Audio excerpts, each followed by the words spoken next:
नमस्कार, आप देख रहे हैं नई आवाज न्यूज चैनल। मैं हूं आपके साथ अंशु शर्मा। रुक करते हैं खास खबरों की ओर। चमोली जिले के पूर्व सैनिक संगठन प्रखंड नारायण बगड़ ने क्षेत्रीय विधायक के सम्मान में एक समारोह आयोजित कर उन्हें स्मृति चिन्ह शॉल भेंट कर सम्मानित किया। इस दौरान उन्होंने अपने 4 सूत्रीय मांग पत्र भी विधायक को सौंपा। बुधवार को ब्लॉक सभागार में पूर्व सैनिक संगठन नारायण बगड़ के अध्यक्ष सुरेंद्र सिंह नेगी की अध्यक्षता में थराली के विधायक भूपाल राम टमटा के सम्मान समारोह के लिए आयोजित समारोह में सैकड़ों पूर्व सैनिकों ने अपनी उपस्थिति दर्ज कराई। समारोह का उद्घाटन विधायक भूपाल राम टमटा, विधायक प्रतिनिधि दलीप सिंह नेगी, ब्लॉक प्रमुख यशपाल सिंह नेगी, दयाल सिंह तड़ाकी आदि अतिथियों ने सबसे पहले मां भारती वीसी दरबान सिंह नेगी के चित्रों पर माल्यार्पण कर दीप प्रज्वलित करते हुए शहीद हुए वीर सेनानियों को 2 मिनट का मौन रखकर श्रद्धांजलि अर्पित की। इसके उपरांत पूर्व सैनिक संगठन ने क्षेत्रीय विधायक को शॉल ओढ़ाकर स्मृति चिन्ह भेंट कर सम्मानित किया। इसी दौरान संगठन ने अपनी 4 सूत्रीय मांग पत्र विधायक को सौंपा, जिसमें नारायण बगड़ में पूर्व सैनिक मिलन केंद्र, तहसील थराली में सैनिक विश्राम गृह, नारायण बगड़ में केंद्रीय विद्यालय की स्थापना और पिंडर घाटी में ECHS की शाखा खोलने का अनुरोध किया। इन चारों मांगों के सापेक्ष विधायक ने मिलन केंद्र के लिए तुरंत हामी भरते हुए कहा, जमीन उपलब्ध करवाएं। इस पर 8 लाख रुपए अपनी निधि से अवमुक्त कराने का उन्होंने बात कही और इसी के साथ ब्लॉक प्रमुख यशपाल सिंह नेगी ने भी इस मिलन केंद्र के लिए अपनी निधि से 2 लाख रुपए की सहायता राशि देने की घोषणा की, जिस पर पूर्व सैनिक संगठन ने दोनों जनप्रतिनिधियों को धन्यवाद किया। समारोह में बतौर विशिष्ट अतिथि SBI के स्थानीय शाखा प्रबंधक राजेश नेगी ने सभी क्षेत्रों के पेंशनरों के लिए पूर्व में आती रही तमाम समस्याओं को सरल हो जाने की बहुत सी जानकारियां देकर कहा, अब नारायण बगड़ में SBI के किसी भी उपभोक्ताओं को परेशान होने की आवश्यकता नहीं। सबका काम बहुत ही सरलता से अब बैंक में संचालित हो रहा है। गौरतलब है, नारायण बगड़ SBI शाखा कुछ महीना पहले तक उपभोक्ताओं के लिए वर्षों से मुसीबत का सबब बना हुआ था, लेकिन नए और युवा शाखा प्रबंधक की नियुक्ति के बाद इस बैंक की कार्यप्रणाली में सुधार हुआ, जिसमें आम उपभोक्ता भटकना नहीं पड़ता। नई शाखा प्रबंधक ने पूर्व सैनिक एवं अन्य क्षेत्रों के पेंशनरों को बैंक द्वारा दी जाने वाली लाभकारी सुविधाओं के बारे में विस्तार से जानकारी दी। समारोह के दरमियान पूर्व सैनिकों ने मांग की, हमने देश रक्षा में अपनी सेवाएं दी हैं, सरकार हमको पेंशन भोगी कहकर आम नागरिकों को दी जाने वाली सुविधाओं से वंचित रखती है। उनका कहना था, वो सेना से सेवा निवृत्त होकर अपने घर गांव में खेती किसानी करते हैं, लेकिन सरकार उनको PM किसान पेंशन नहीं दे रही। यही नहीं, सरकारी राशन भी वो नहीं दे रही। पूर्व सैनिकों का कहना है, भले ही सरकार हमसे सरकारी राशन की पूरी कीमत ले लेकिन उनको दी जा रही मुट्ठी भर राशन उनको मंजूर नहीं और उनको आम नागरिकों को दिए जाने वाले लाभ का भी पात्र बनाया जाए। इस अवसर पर संगठन के सचिव दयाल सिंह तड़ाकी, कोषाध्यक्ष सुरेंद्र सिंह नेगी, त्रिलोक सिंह, पुष्कर सिंह और अन्य वीर सेनानियों की वीरांगनाओं ने अपनी उपस्थिति दर्ज कराई। जो पुराने पेंशन इस वर्ष में जानकारी दी कि आप अपनी जो पेंशन की जो भी डिटेल है सबसे पहले बैंक से निकल लें, उसमें डिटेल आपकी सही है या नहीं है, आपका नाम सही है नहीं है, आपकी बेसिक जो पेंशन आ रही है वो सही है या नहीं है, आपकी अपनी फैमिली का उसमें नाम सही है नहीं है, उनकी डेट ऑफ बर्थ उसमें सही है, किसी को किसी भी प्रकार की कोई समस्या बैंक में वो आ सकता है।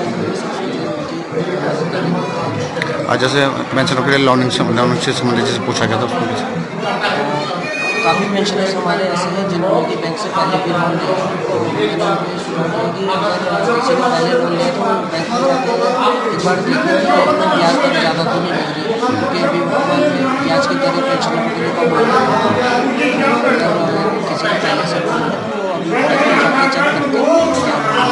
अभी जैसे अब सरकार ने जब से इस वर्ष में पेंशन ट्रांसफर हुई है तब से प्रक्रिया बहुत ही आसान हो गई है कि इसमें जिस भी पेंशनर की मृत्यु हो जाती है बस उनका मृत्यु प्रमाण पत्र और बैंक की पासबुक की जरूरत होती है, उससे स्पर्श ऐप में स्पर्श का जो पोर्टल है उसमें उनकी मृत्यु को डालना है। जैसे वो अप्रूव हो जाते हैं तो पारिवारिक पेंशन अपने आप स्टार्ट हो जाती है। पहले की तरह पेंशनरों को जगह जगह भटकने की जरूरत नहीं और पेंशन भी आसानी से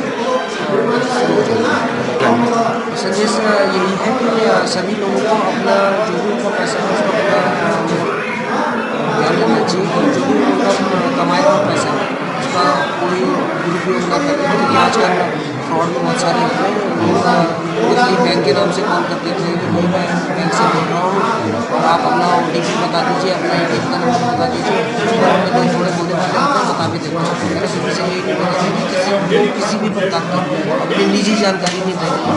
बैंक कभी भी आपसे आपका ATM का पिन या CVV नंबर या आपका पैन कार्ड या आधार कार्ड कोई भी चीज़ नहीं मांगता है किसी भी कस्टमर से। पेंशनर भी जितने भी हमारे पूरे भारत में कोई भी चीज़ अगर उनको समझ नहीं आती है तो मेरा यही इंसान होता है कि बैंक में आए जानकारी लें मुझे किस विषय पर। सबसे पहले जो यहाँ पर हमारे भूतपूर्व सैनिकों ने एक सम्मान का कार्यक्रम का रखा था, मैं उसके लिए उनका हृदय से आभार व्यक्त करना चाहता हूँ। और यहाँ पर क्योंकि हम जानते हैं कि जितने भी हमारे यहाँ पर भूत सैनिक संगठन के माध्यम से लोग आज यहाँ पर बहुत सारी संख्या में इकट्ठा हुए थे, इन लोगों ने माँ भारती की सेवा तो की ही है, आज समाज की सेवा की है, समाज की दृष्टि इन पर है। और मैं तो सौभाग्यशाली समझता हूँ कि हमारे भूतपूर्व सैनिकों का आज भी अनुशासन के दायरे में रह करके जिस प्रकार से एक बहुत बड़ी संख्या में यहाँ पर आए थे, मैं केवल इतना ही कहना चाहूँगा कि मेरी दृष्टि, मेरी सोच इस क्षेत्र के अपने सैनिकों के साथ है, क्योंकि ये देवभूमि है। यहाँ पर हमारे हर परिवार से एक एक दो माँ भारती की सेवा में, सेना में सेवारत भी हैं और कुछ लोग सेवानिवृत्त हो चुके हैं। और आज जिस प्रकार की भावनाओं के माध्यम कुछ मांगे मेरे पास आई है, निश्चित रूप से यहाँ पर मिलन केंद्र हो, चाहे सैनिक विश्राम गृह हो, चाहे ECHS सेंटर का मामला हो, ये सब मैंने गतिमान कर रखे हैं। और आज मिलन केंद्र के लिए मैंने यहाँ पर जो मैंने कहा ज़मीन उपलब्ध हो जाएगी तो निश्चित रूप से इसको हम तत्काल करेंगे। सैनिकों को इकट्ठा करके और अदर रैंक्स और विधायक जी को बुला रखा था हमने, अपनी मांगें रखी हैं। मांगों में सबसे पहले केंद्रीय विद्यालय की मांग थी जो स्वीकृति पर है हमारी, और एक मिलन पॉइंट हमने रखा हुआ आर्मी वालों का कि जो मिलन केंद्र हमको मिलना चाहिए। बाकी ECHS की प्रॉब्लमें थी, बैंक संबंधी जो लेखा जोखा स्पेस में अभी हाल में गया हुआ है। हमने बैंक मैनेजर, प्रांत मैनेजर नारायणगढ़ सुरेश नेगी जी को यहाँ पे निमंत्रित किया हुआ है। उनके माध्यम से सभी सैनिकों को अवगत कराया जा रहा है कि आपके स्पेस में कमी खामियों को हम किस प्रकार से दूर करेंगे, जो अपने बैंक में भी और जो बाहर से स्पेस कर रहे हैं उनसे भी, और अपने मोबाइल से भी उन्होंने जानकारी दी कि आप अपने मोबाइल से भी स्पेस कर सकते हैं। अगर इसके बाद भी कोई प्रॉब्लम होती है तो हम उसका निवारण करेंगे। सैनिक संगठन नारायणगढ़ को विधायक जी ने 8 लाख की स्वीकृति दी है और 2 लाख हमारे प्रमुख साहब ने, श्रीमान नेगी जी ने स्वीकृति दी है। टोटल मिलाकर 10 लाख की स्वीकृति हम लोगों को मिलेगा। हम धन्यवाद और आभार व्यक्त करते हैं विधायक जी का और प्रमुख साहब का।